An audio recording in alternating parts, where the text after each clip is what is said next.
Hello and welcome back to my YouTube channel. It is amazing today that I have got the beautiful Catherine Edwards with me. And for once, it's me doing the interviewing, which is even better. I'm really excited. I have been wanting to pin this lady down so that we could get more of an insight into her. And she's probably going to tell me, oh, people have heard all of this before, but that's not the point. My tribe is very, very different. And I would really just like to give a beautiful introduction into you today, Catherine, and just kind of allow people to see what it is, because the version that they see on YouTube, there is so much more to you. You know, so much more to you. And I know a lot of my followers absolutely love your vibration. You know, I get so many messages saying, oh, Catherine's so lovely. You know, I'd love to meet her, kind of thing. And it's beautiful that that they're picking up that vibration. But what I love about you most, Catherine, is that you are a dark horse. There is a lot behind, there's a lot that you do and that you can do that a lot of people wouldn't know about. So I guess first and foremost, maybe just give a little introduction to you, and then what I would like us to do, if it's okay, is kind of step back through, because I know you're ex-corporate and things like that. I'd just like to almost go through a little bit of a journey with you, if that's okay. Yeah, sure. Sounds like fun. First of all, thank you so much for having me on. It's such a pleasure. I made a commitment to myself, sort of, when I started this journey, that I would only really be speaking and spending my time with people that really uplift me, and you are right up there at the top of the list. So thank you so much for having me on, and for anyone who's listening today. And as I say, my name's Catherine Edwards. I'm from the UK as well as Lucy, and living in the middle of the countryside. I've got my dogs on the sofa with me here. I've got my cats there. I'm a massive animal lover, mum to two humans and lots of four-legged creatures. And really just taking everything by the gut. You know, I've none of what I'm doing now is planned, Lucy. So I'm just taking each day as it comes and really going with what I feel drawn to do, rather than any pre-planning, which is hysterical, because it's my corporate career, I was a project manager. So yeah, throwing all that out and just seeing where life takes me at the moment. And I think that's what I love the most about you, Catherine, because we are so resonant in our journeys and our stories, but it's this surrendering to your intuition, and you know when things feel good, you know when things don't feel so right, you know, and you absolutely honor that and embody that, which is why I feel so many people are drawn towards you, because it's authentic. Oh, thank you. I think it's so important to be, and I think it's one of the advantages of getting older, is you do get to know yourself a lot better and feel more comfortable in your own skin, because there's no way I'd have done this. You know, when I look at the people in their 20s and 30s doing this, and I'm thinking, wow, you know, good on you to have that level of self-knowledge at that age. It's taken me quite a long while to get there, and I'm still on the journey and having such fun with it, Lucy. But, you know, I think what this has taught me over the years is really not to take yourself too seriously. So important. Yeah. We've got to ride the waves, haven't we? Yeah. What just popped up then, I was like, yeah, we just got to ride our broomsticks. I've got my broomstick in the background. I have been given a few of them. I've even got my witch's cats, and of course I'm surrounded by black cats, so that just about says it all. And it's not easy. We can sit here laughing about it now, but it is hard at times. I've had a few real knocks recently, and luckily it's really funny when I meet you and when I met Wendy, and we all say the same thing. We've all got, that's interesting. And that's something I've come to develop, that attitude, through all the years of self-studies, because naturally I'm a very reactive person. And I think coming from, you know, 3 children, I was a twin sister, very, very different, an elder sister, and I had to be quite loud to get noticed, you know, as a child. And even through school, when you go through school as twins, you're labeled as twins, so you have to be, you know, you have to find some way of being seen as an individual. So I'm naturally quite a reactive person, so I've really had to work very, very hard on myself to develop, and it's still obviously very much work in process, this much more objective view on life. And I've spent the last few years saying that is interesting how I'm reacting to certain triggers and situations, really interesting to how other people are reacting and everything. And I think when you work like you and I do, when we're so connected with animals, you've got to work on yourself like that, because you can transfer so much rubbish to animals if you're not careful. So you can have the best intent in the world of having your own animals or working professionally with them, but if you're not working on yourself, you can actually end up doing a lot more harm than good. So it's really important. I love that you've brought that connection in. I absolutely love it, because what I see with a lot of people is that they are, they're very, there are some people out there that prefer their dog to themselves. Let's be honest about it. It's very true. I see it in the horse world as well. People will spend more on their horse, looking after their horse and doing for their horse than they will for themselves. And actually, you are bang on. We're conscious creations, which means we are exchanging. We don't just energy exchange human to human. It's any conscious being, like we spoke about last time with the trees. Yeah. When the branches have fallen off and we're picking them up, giving them healing and whatever, and sending them love, it's exactly the same principle. Any conscious creation will come off the back of it. But what you said just before then about being reactive, Catherine, I love that you've been vulnerable enough to say that, because I'm very open about it. I used to be a hothead. Let's call it what it was. I was a hothead, super reactive, 0 to 60 in like 0.1 of a second, that kind of thing. And a few people that have been speaking to me about potentially coming on my programs recently have been saying the one thing that they would like to get on top of is how reactive that they have been. So I feel as if we're going through a bit of a shift right now, where we are starting to look at, really honestly where we have come from. And I think personally, I'm so grateful. So how do you feel now, looking back at your younger self? And you've given a couple of reasons, one of a twin, 3 children, had to be seen, kind of had to do stuff to make yourself stand out, and completely reasonable at all of that. How do you feel now, looking back at how reactive you used to be compared to this person that you are now? Because although I know you still have reactive moments, as we all do, I'm sensing from you it's a far cry from what it used to be like. Yeah, it is. I just see it, to be honest, I don't look back a lot, Lucy. I see each part of your journey. One, I don't remember a lot from huge periods of my life. I can't remember a lot about. I mean, it's comical. I went off traveling around Australia, one of the best times of my life. I went around the world, but spent most time in Australia. And my husband wasn't even with me, but I was writing letters back to him time, and he knows more about where I went than I did.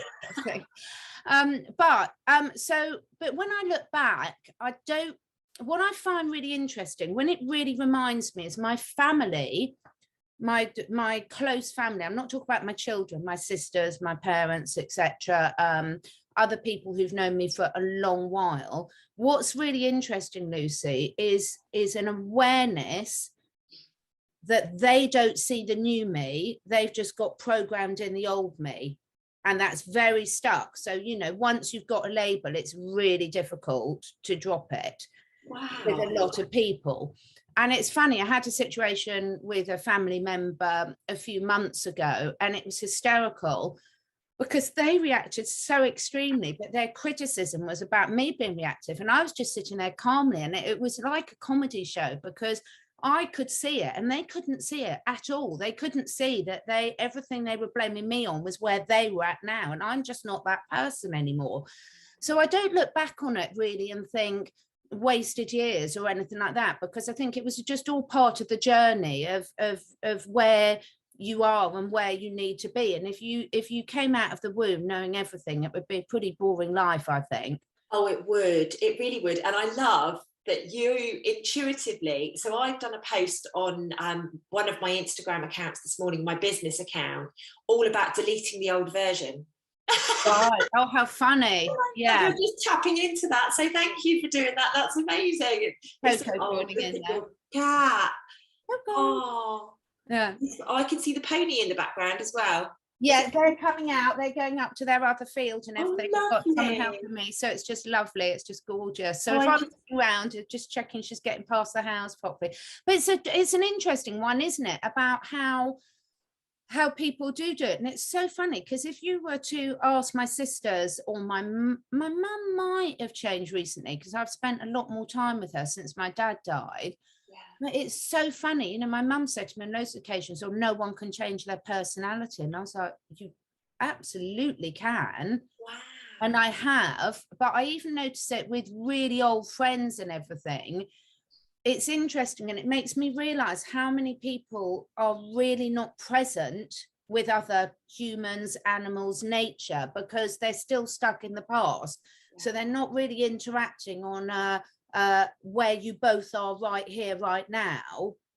They're reacting based on past patterns, past memories, etc. And I find that really fascinating. Yeah, and the other thing that I've noticed, and this might resonate with you, they're actually reacting based on where they are. Yeah. Actually, it's a projection rather than a, oh, this is what you used to be like. They're kind of like pulling in the old memories of the past, but projecting based on where they are with themselves, which is a fascinating dynamic. And that's a perfect illustration what you've just spoken through of the different levels of consciousness that we're currently living in, right? Yeah. We're living in multiple paradigms at the moment. And we've never quite clearly been able to see them as clearly as we can right now. And it's like, wow, how can that person that I'm sat right next to not see that? Oh, wow. And it's just because they're just not ready to do that. It's fascinating. It really is fascinating. And that's where the whole face nappies and everything have been perfect, because it's giving you an instant visual of, like, you can't hide behind that, you know, because actions do speak more than words. And so how people have been actually behaving and actioning has sort of overridden what they might be saying. Yeah.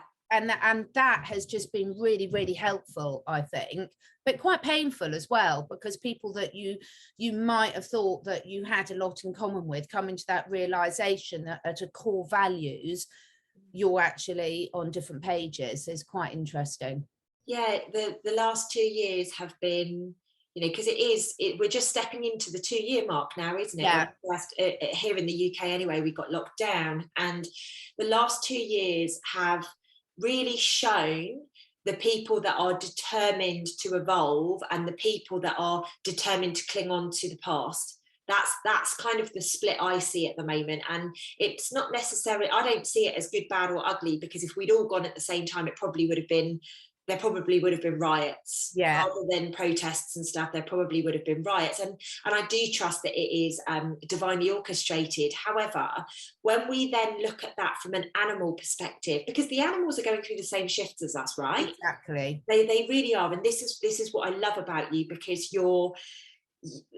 what I do with humans, you do with animals. I mean, obviously you work with humans as well, and you help in many, many ways, and we'll get to that in a little bit. But what you really get this relationship between, whether it be a horse or a dog or a cat or whatever animal it is. And I just, something, obviously, when I was sitting down, wondering how this was going to go, I was like, okay, so I can quite clearly, because people can speak to me and they can say, oh, I'm evolving away from this person, this doesn't feel vibrationally right now, and obviously they don't use those words, but that's how I interpret what they say. Like, how does that show up where animals are concerned? Because an animal can't really go, oh yeah, I don't really like you as an owner anymore, like you're not feeding me the right things, or you're not doing the right things anymore, I'm going to trot off over here because this person gets it. Like, how does that show up? Does it show up in behavior, or how does that show up? That's such a good question. In so many words, in behavior. So just like with humans, you'll have the reactive animals, you'll have the flight, fight, freeze response, and some will really shut down, some will react in more and more extreme behavior that will people put down as behavioral problems, but also in physical illnesses, because I know you know, are very hot on the emotional links to disease, and we see that a huge amounts. But with animals, it's even more complex, because not only are they dealing with their own emotional issues and then the diseases that can manifest, but also with their humans' emotional issues, because the human energy field is very, very dominant. If you're looking, let's take horses, because we're both into horses, a typical horse in a stable yard, it's so, it depends what mood. I might say interesting, or I might just say bloody frustrating, because most people that have animals nowadays have done so little research into what those animals' needs are. And so you hear that they'll put them in posh stable yards, and they might have solariums and wash down areas where they're cross-tied whilst they're washed down with cold water, or if they're really lucky, warm water. And oh, I've got a nice big stable, but the horse doesn't want to be in the stable, particularly in the storm, trust me. It's the last place they choose to get in. So a lot of the decisions, and they're like, I don't understand, my horse is so spoiled, I do everything for it. And they're projecting their lack onto their animals unintentionally, because they love them to bits. But it's like, how many times do they sit down and say, what does my horse want? What does my horse need? Behaviorally, physiologically, you know, company wise. So I see the whole time companionship with horses. Horses spot, they're herd animals. They need to be in a herd, not on their own with a horse. The amount of times I hear, well, it's fine because they've got a horse in the field next door that they can see. Well, let's lock you in a cell or a cage and let you see your next human next door and see how you get on without any physical interaction. See when that lion approaches you, how you feel shut in there on your own with no protection. See how well you sleep with no, because where anyone who's got horses know that, you know, there'll always be one on guard whilst the others are resting, and then they'll swap round and everything. So the animals, they're just having to cope with so much. And this isn't a blame point of view to the humans, but I do find it a little bit, more than a little bit frustrating now, how little time people that. If people put as much time into looking about the nutritional needs of a horse, and I don't mean going to your local feed manufacturer and seeing what they're going to sell you. You know, anyone who's feeding their horses soya, I don't care how many nutritionists have said it's good for you, it's not. When in the world would a horse ever have access to soya? But you know, if they spent as much time on looking at what their horses needed, behaviourally wise, physically wise, environment wise, as they did on their dressage lessons, then most of their animals' problems would disappear. But you know, I've never heard a horse say, I really look forward to my dressage lesson. Now, it doesn't mean they can't sometimes enjoy it, but you know, actually that's so far down their list of priorities. So I think for me, it's a massive reflection, Lucy, of what's going on at the world as a large. You know, how much are we really looking at the good? We talk a lot about humankind even, but why we talk about humankind rather than all creatures great and small? Because you can't do something for a human and have an impact on another species without there being some sort of energetic, karmic, environmental consequence of that. I love what you have said there, and I had so many questions popping off all at the same time. I was like, oh my god, this is so exciting, because obviously I'm a rider. I used to have my own horses. I love horses so much. I do a lot of Reiki and a lot of healing on horses. I absolutely love it. I can tap into their energy when I'm riding them. I can tap into their thoughts, and quite often I'll get on a horse and I'll be like, what's happened? Why is he sad? Like my riding instructor, she's amazing, but she's always like, can you just do me a favor and just go and figure out what's going on with this horse, because he just seems a bit sad or something like that. And I can tap into their frequency, which is absolutely amazing. But that's me.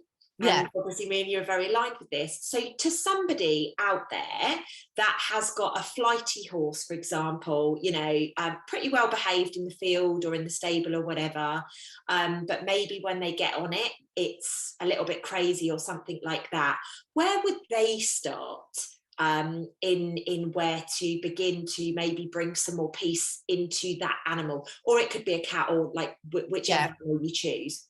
Well, let's take the horse example, and this would be very similar for dogs. So the first thing you always want to rule out is pain. Yeah. And as a therapist, I haven't been out and about to see as many horses, not because none of my clients have been worried at all about lockdowns or restrictions, but purely I just haven't had the time. Yeah. And I've got some trained people up now that can go and do some of it for me. But I would say the vast majority of horses that I see, their tack is causing pain, even when they've had a saddler out. Take flash nose bands, the cruelest thing ever. You know, if I tied, before you went out for your jogs in the woods that you put on Instagram, if I tied your nose and mouth shut so you couldn't breathe properly, how good a friend would you think I was? Yeah, yeah. So it's frightening how much pain, and you do not have to be an expert to check it out. So when your horse is bridle on, check. Have you ever worn a pair of sunglasses or something that just a bit too tight here or a bit too tight here or a bit pressure there? And it's really painful, and it's something really minimal. But, you know, suddenly if you've got the marks there and you end up with a headache, well, check for pressure points where the buttons are, check where the bits join, where there's pressure points. Never, ever, ever, ever put a flash noseband or even a drop or a grack or anything on your horse, because if you have to use one of those to ride them, fundamentally your relationship's broken anyway. Yeah. So people say I have to because my horse is this, and I'm like, well, if you did that to a dog, you'd be arrested for cruelty. Yeah. So pain. And so one of the first things I do with my clients is to teach them how their horse is in pain. Because if you were to go to the doctor, Lucy, and say you had really bad stomach pain, and if you knew that if you went to a doctor, that the first thing they were going to do is sedate you and shove a tube down your throat, you might be reluctant to tell the doctor you were in pain. And this is the same with our animals. So sometimes when you've got a vet come in, they can pick up the intent, and there's some brilliant vets around, but vets have a certain range of tools and techniques that they can use to diagnose, and most of them are very invasive, and people want quick answers. So an animal's only going to tell you in pain. Horses are herd animals, and when they're in the wild, they're prey animals. So if you've got a herd of horses or zebras out in the wild, which one is the predator going to go for? The one that shows that they're the weak link. So if they're showing pain, or they're lame, or they're showing that they're giving off pheromones because their microbiome's out of things, they know they are the weak link and they're vulnerable, and the predators can home in on that. We're a predator to a horse. We are a predatory animal. So they will only show you where their issues are if they trust you to make the right choices for them. So look at what we're seeing with a lot of the little people now coming out. How many stories, consistent theme, they couldn't tell people, there wasn't anyone they could trust.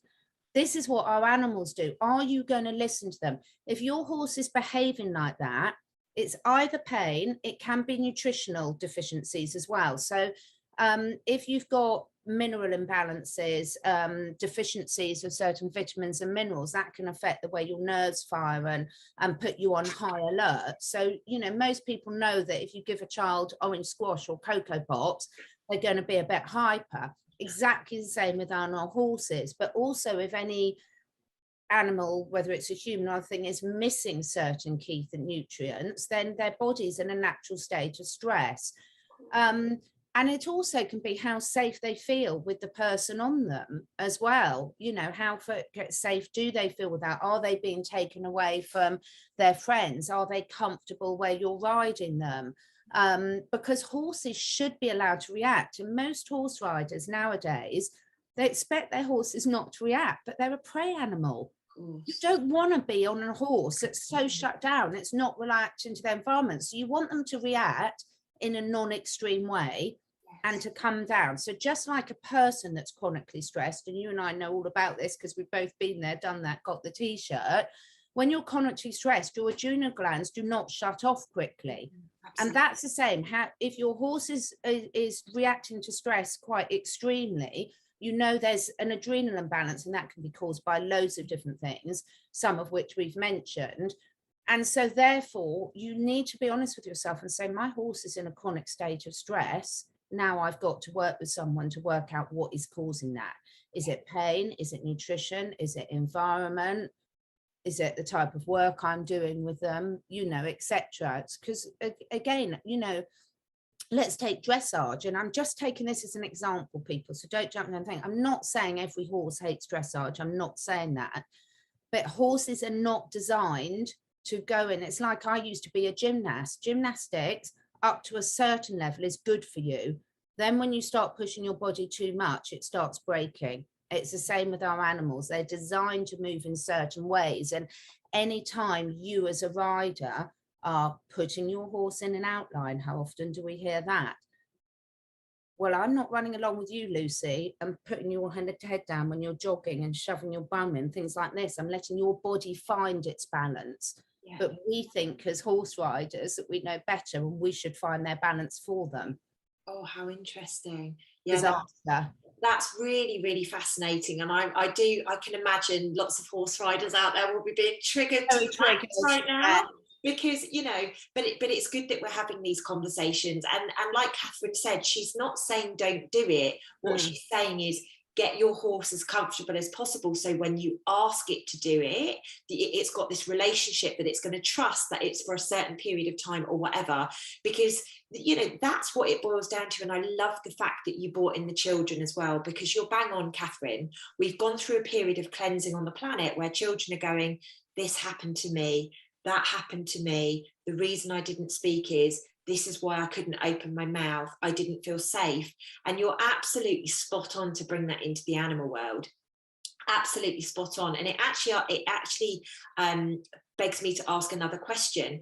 Do animals, like we have spiritual, so there's spiritual healing that we need to go through, do animals, can animals go through the same? So it's kind of like on a spiritual level that they have to do the heat, or we have to remind them how to do the healing kind of thing. Is that possible?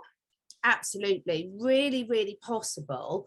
And they can innately do it, but being in a human environment can suppress that a lot. Because, look at my dogs now, they're in an office, it's got Wi-Fi, they've got, they're sort of trapped in with my energy, can't get themselves away. Dogs will naturally dig and chew as their natural grounding side of things. But, people saying, how can I stop my dog chewing? And well, you don't want to stop your dog. You might want to stop them chewing your couch, but give them something appropriate, because they need to chew, because that's very, very releasing and grounding for them. So on a spiritual level, absolutely. And they're so natural at it, Lucy. I mean, this. All we have to do is get out of their way and stop micromanaging them, which is why everything that I'm doing that's why I'm a herbalist, and I work with zoopharmacognosis, which is animals self-medicating. We as humans always think we know best, and we so don't. They know best if we give them the choice. And most of us over the last few years have seen what it's like to have choice taken away from us. I mean, I'm really lucky. I've grown up, I've got to this stage, and I've never lived in a communist country. I've been free to make virtually every choice I want to myself. I can still remember the joy of leaving home, being able to think I can eat what I want when I want, I still can remember that excitement. And however good animal parents we are, we make virtually every decision for them. So how many people do you in your life, however much you love them and like them, but how many would you trust to make every decision about what you eat, who you interact with, where you're locked in, what equipment you have on, what you wear, don't be silly. Of course this girth doesn't hurt when I do it up. Don't stop being naughty. And okay, let someone come and yank your belt and see how you feel. Yeah. Wow. It's like, it's half them. And I'm not saying it doesn't happen. I've got loads of animals, but I'm just saying, with a little bit more awareness and understanding, do your dog, your horses? It's less with cats, because cats can tend to go off and do what they want when they want. But with a dog and a horse, we all have our natural cycles of the day, and yours might be different to mine. Times when you feel very energetic, times when you like to exercise, how long do you need after a meal to let your meal? It's very individual for people. But if we go and get a dog or a horse, they might be fast asleep digesting their breakfast, and I'm like, come on now, we're off for a walk.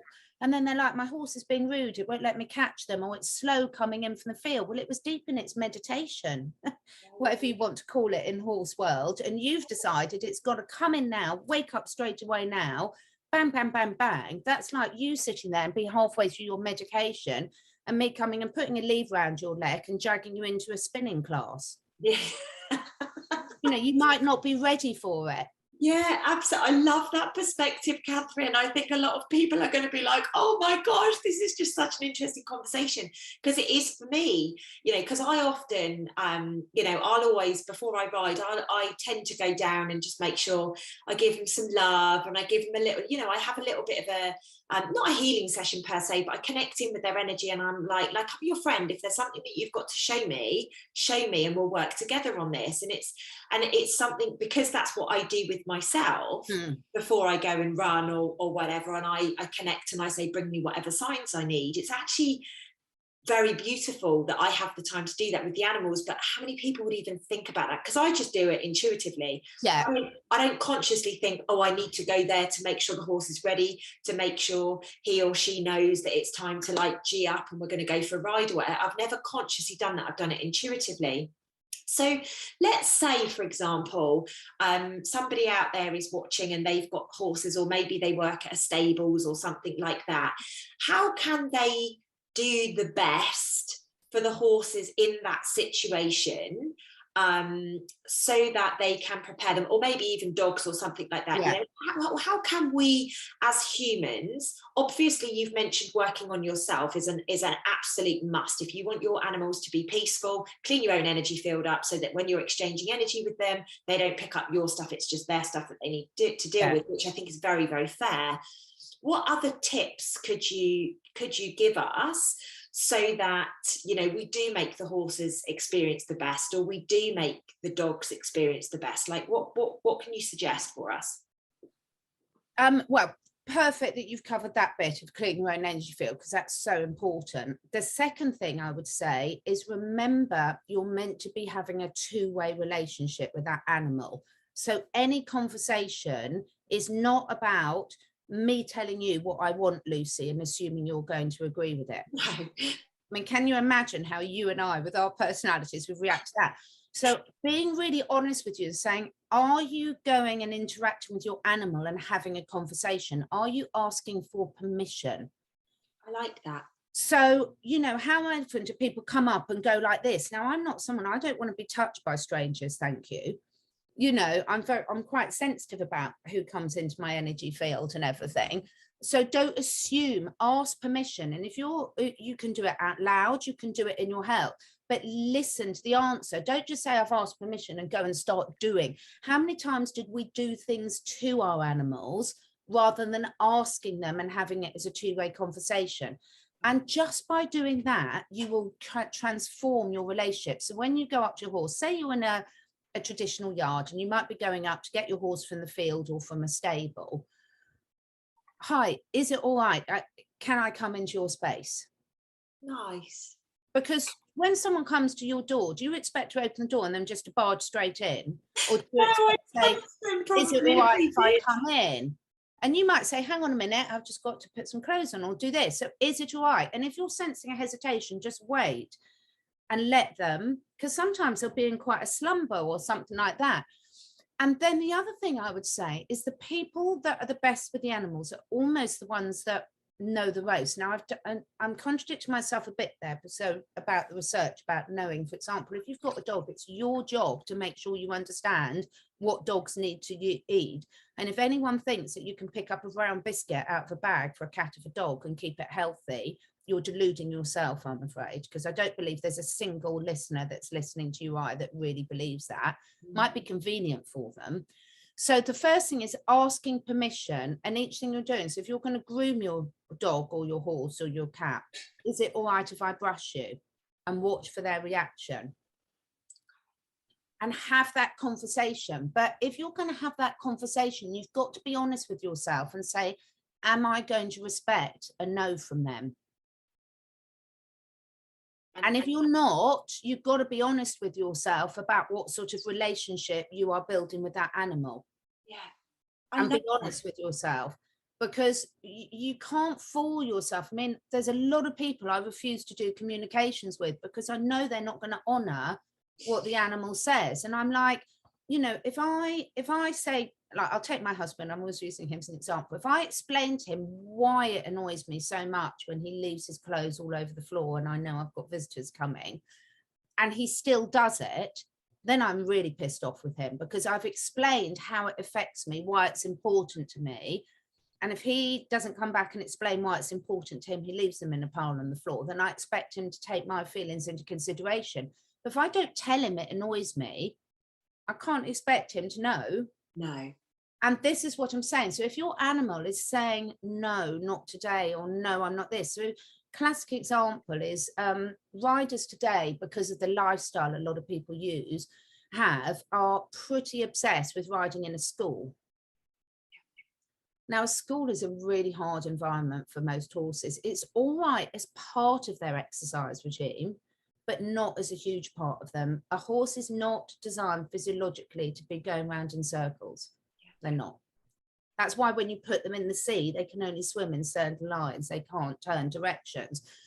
So if it's being honest with yourself, you know, just like with yourself, you might love to go on your runs in the woods, but if all you could do was go on the treadmill, it's not the same, is it, Lucy? No.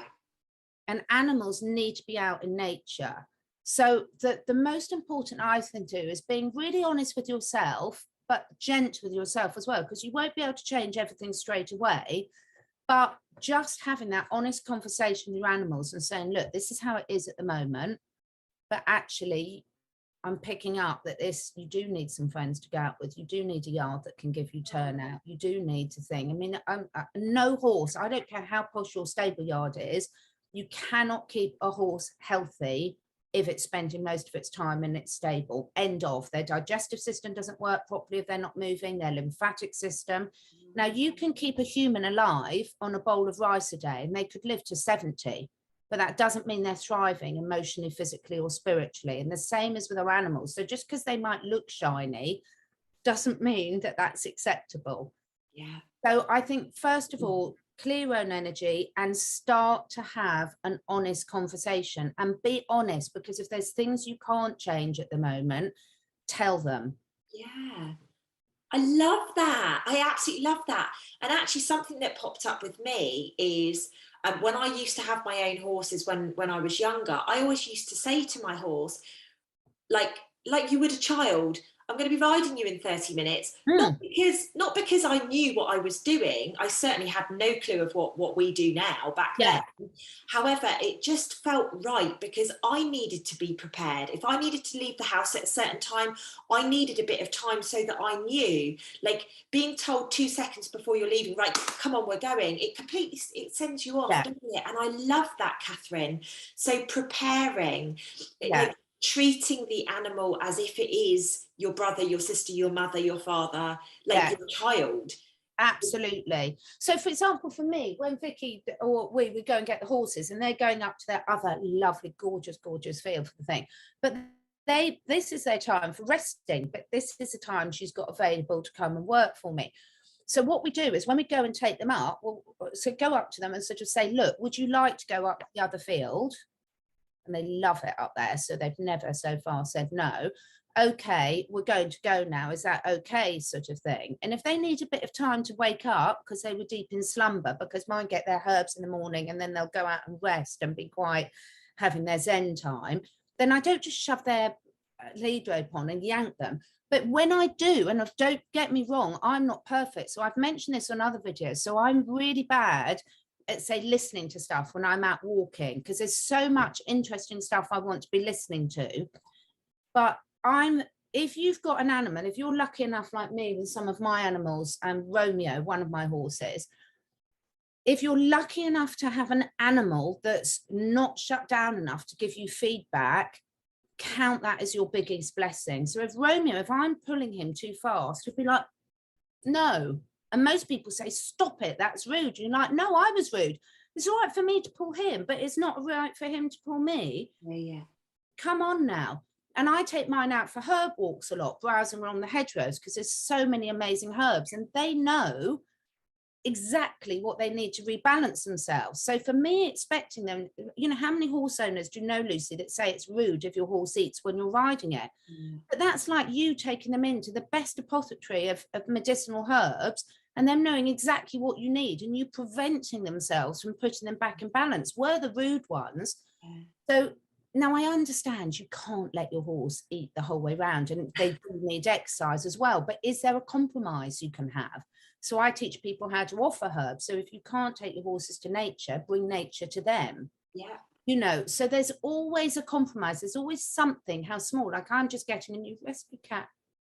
Oh Oh, no, sorry, my things, just my Zoom has just crashed. Can you see me? yeah, I can see you. Sorry, mine isn't recording now because it's just Okay, crashed my I Zoom. can send it to you, don't worry. Um, so I'm getting a new rescue cat. She's on her way from Romania as we speak. Now she will have to be kept in for a month while she settles, knows that this is her safe new home, gradually gets to know the others. So what I've done is I've bought a whole load of safe herbs like chamomile and lavender and parsley and mint, and I've put them in her room for her. So she can't go out in nature at the moment, but I can bring a little bit of nature to her to make her feel a bit more comfortable. Oh, that's so lovely. I love that, Catherine, so much. And actually, what popped into my head when you were talking about the horses was, you know, how many people, and I didn't used to do this very often, I did it every now and again, but not very often. How many horses just take their horse on their lead rein and just allow them to graze? Yeah. And I think that's a really beautiful tip that you've given there, because this will allow this relationship, I've got goosebumps all over me, the relationship to start really building between you and your animal again, because you're basically saying, you know, if you're one of those people that are like, no, I don't want you eating when I'm riding you, okay, don't want you eating when I'm riding you, but I'm going to take you to go and graze on these things when I'm not riding you, so you can fill your boots and you can do it for as long as whatever. And I actually feel this time, because most of us do things because, well, we're hard pushed for time, right? And a bit like Yeah. what you said, we like to multitask, because multitasking is actually what we've been conditioned to do in this lifetime. But actually, if you can take your horse or your dog or your cat or whatever and actually just allow it to graze and do whatever it naturally needs to do, even if it's just for 30 minutes or an hour a day or something like that, like, imagine the relationship that you could build very, very quickly.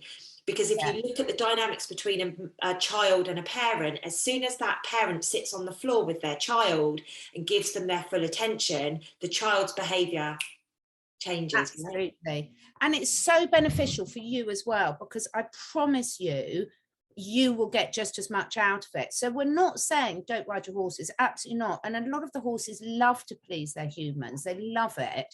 And they do need exercise, and they need a lot more exercise than we're doing them. Yeah. But you know, the best exercise for a horse is hacking it out and letting it find its own position, its own head carriage, its own body carriage and everything, not forcing it into one. But there's a give and take, and they're grateful for every little bit. So you can say to them, look, I've got 10 minutes to let you graze today. And I'm not saying they understand 10 minutes, but they get the intention, they get the energy, and they get that it's a giving back. And then when I'm going to pull them up, I don't just yank their heads up. I sort of say, right now, unfortunately, we have got to go. I'm sorry, I know you need more, but I really have got to go. So it's still a conversation. And even though they might not like it, they really get it. And then the other thing, Lucy, is consistency. So the biggest problem I see with animal parents is lack of consistency. So they get really enthusiastic and they'll do something. For one, how many times does someone have the physio out and the physio shows them what stretches to do with their horse before they work, and they do it really well for 2 weeks, and then they don't do it again? And I'm really bad at myself. My daughter's always telling me to stretch, and I'm very bad. But you know, it's really important being consistent. So when your horse or dog or whatever know that they can rely on you to do this. So every single morning my horses have their herbs to self-select. That is a given. And therefore they don't overindulge, they self-regulate, that you know they can manage the things, and it's giving them back some power, rather than it would be much easier for me to just shove it all in their feed. But I don't want all my stuff shoved in my feed. I want to say, well, actually, I need that today and I don't need that. So the little things can make a huge difference. And start, like you and I were talking about meditation. When you're standing there with your horse grazing or your dog, you can let them stop and sniff, because I get a nice brisk walk is really important. But equally, so is the space. We talked about the space, the medication. That space is really, really important. And you can use that as your meditation time. So it's a win-win situation. I love that so much. I've got this vibration of such peace between us and our animals coming through as you're speaking. It really is. It's such a it's where I would like to be Yes, honest. it's just wonderful. And when you see how quickly problems recover when you do that, it's really quite incredible, actually. And start small, and like you and I always talk about, always concentrate on what you can do, not what you can't.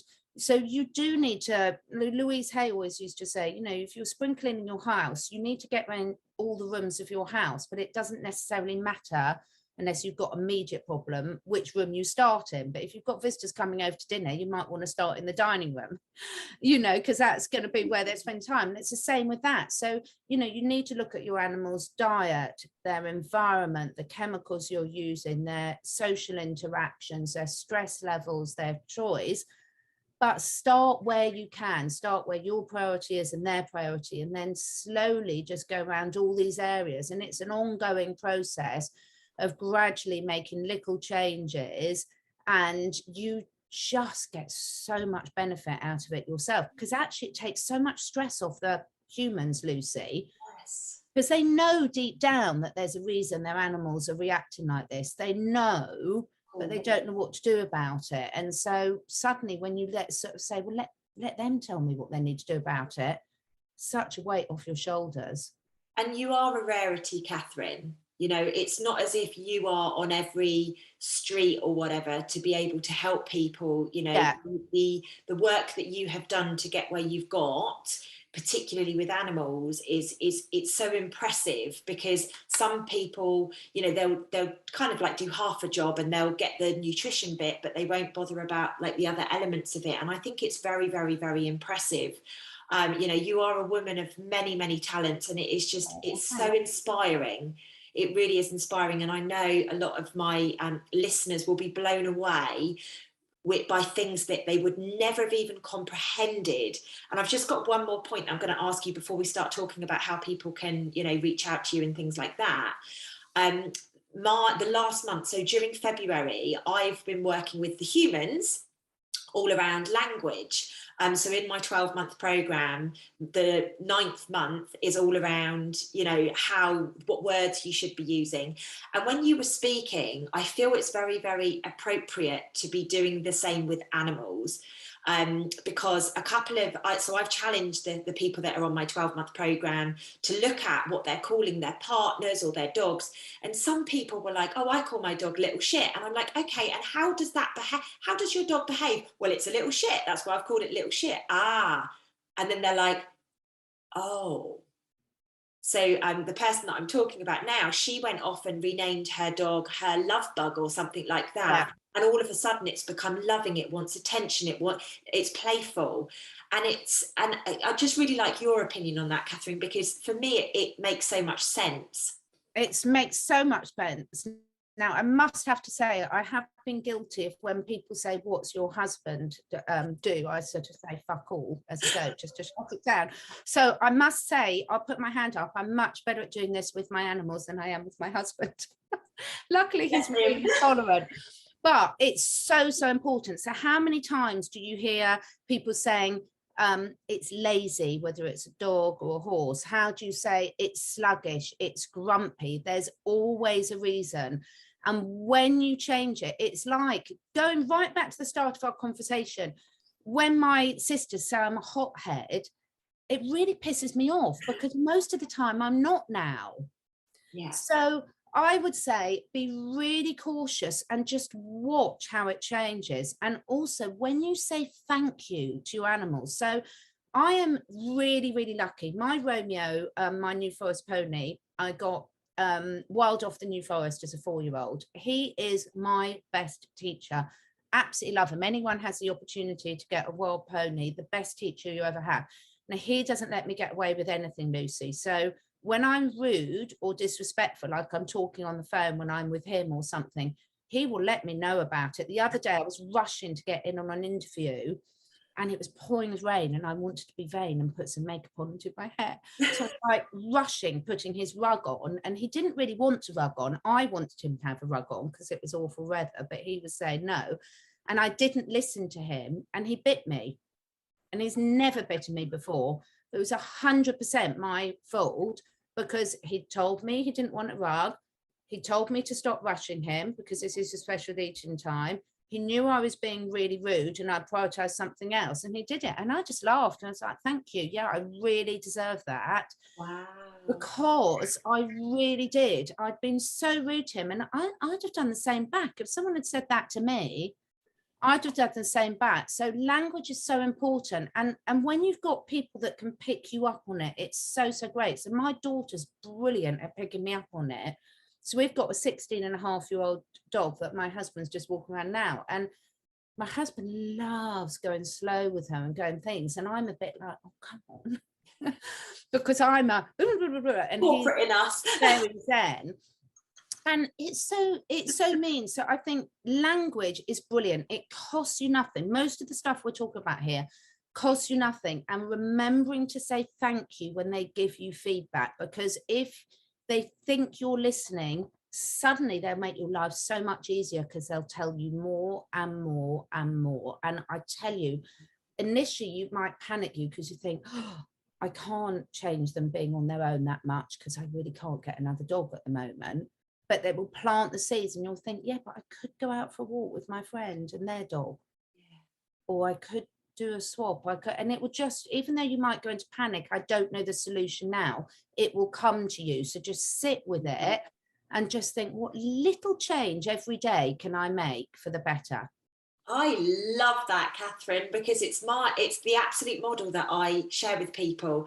We don't need to know the how, just start allowing the flow to come through. Oh my gosh, I love it. Every time I speak to you, I'm like, I love you. Me too. I can't believe how many synchronicities are. I mean, like the iridology and things like this. And it's just like, that's come up a couple of times. That came up with the roots people as well, and it's like, it's amazing, isn't it? Because so much of this we don't talk about. I didn't know about you, you didn't know about us, and it just starts putting the bits of the puzzle together. And every little step we all make in the right direction with ourselves or with our animals is appreciated.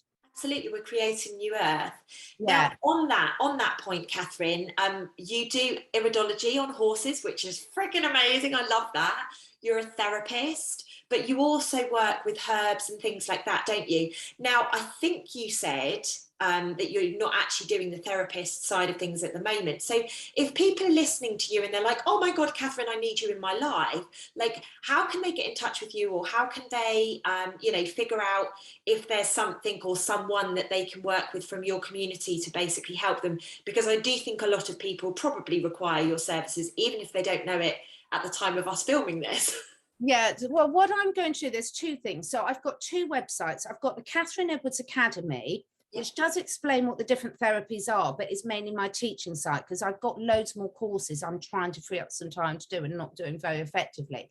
Yeah. So at the moment, so I've got catherineedwardsacademy.com, and you've got the list, and then I've got catherineedwards.life. On the Catherine Edwards Academy, I've got some courses that you can do yourself, everything from short courses on cat nutrition, dog nutrition, how to use herbs with your horses and your dogs, and essential oils and things safely, first aid conditions, and I've got lots more coming soon. And I've got descriptions of some of what the therapies are in the blog, but you can't book that on there. Then on my catherineedwards.life, at the moment, my booking page is, you can see there's a consult page, but it's not allowing people to book in. And that's because I'm fully booked for the next few months, right. Although I do always keep a few emergency slots.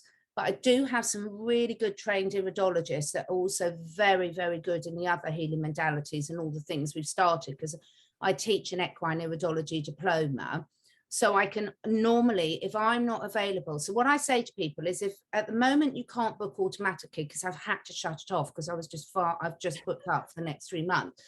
But if it's an emergency, send me an email, and if I can't help, I should be able to help direct you to someone else's. And that's all over, because a lot of my clients are all over the world. And so that please do sort of contact. And then what I'm trying to do, Lucy, is a bit like you, is just put more courses and things out there for people, so people can empower themselves, because we want them to have the confidence to know what to look for themselves a lot of the time, rather than being, and of course you do need some therapists sometimes to come out and readdress a balance, and then how do you maintain it? So email, and then those two websites. I will be opening up my consults again probably in another 6 weeks, but if I do keep a few emergency, because I've obviously got quite a lot of existing customers I'm supporting. So don't be afraid to email me. And then if I can't help, hopefully I'll be able to direct you to someone. And the other thing I'd be interested to know, I was thinking of putting together, I just haven't worked out how to do it, a sort of a twice monthly sort of subscription where people pay a nominal amount and then we get on a Zoom for an hour and a half sort of thing. So lots of people can ask questions, to have a horse one, a dog one, a cat one, because quite often a lot of people have got the same questions and they'll learn a lot from other people's questions coming up as well. Why don't me and you speak about that offline, Catherine, because the technology that I use would be perfect. It's exactly what I do. Basically, I do weekly sessions on some programs, monthly sessions on others, and literally just upload them and people can access them. You know, either they can attend live or they can access them. So do remind me, and I'm happy to share everything that I do so that it can support you. But it sounds perfect. Absolutely. That's what I need to do to reach more people, because then one, it's very affordable for people, and also two, you can get, because a lot of people ask questions that you hadn't even thought about and you're like, oh fantastic, I can do that as well. Absolutely. Now I'd be interested in your equine iridology. I'm so going to do that. I absolutely love it. I only take a few students each year, so because it really is a holistic. It teaches you not only about how to be a brilliant iridologist and everything you need to know, but also goes into quite a lot of depth about acupoints, about herbs, about essential oils and everything, because what do you do about it when you find it? I love that course so much. I'm really, I'd be really keen for more details about that so everyone else can get to the back of the queue. My students have gone through it are absolutely phenomenal. So yeah, amazing. Oh, Catherine, I love so lovely. We're so going to have to much meet up in person, aren't we? We keep saying it. We'll do that, but I will definitely call you about that other stuff, because I need to get my head around how it could work. And you've got, and I can show you the way that mine looks and feels, so that you can utilize that. And everyone's going to be like, tell me what technology now. Just drop me a message and I'll be able to share it with you. Catherine, thank you so much. I have learned so much from today. I am inspired. I really want to do another one of these with you as well, because I love the animals as much as you do. So thank you for your time. Have the most beautiful day. And ladies and gents, thank you so much for watching us this morning. And we will be back super soon with another video. All right. Thank you so much, everyone. Thanks. See. Bye.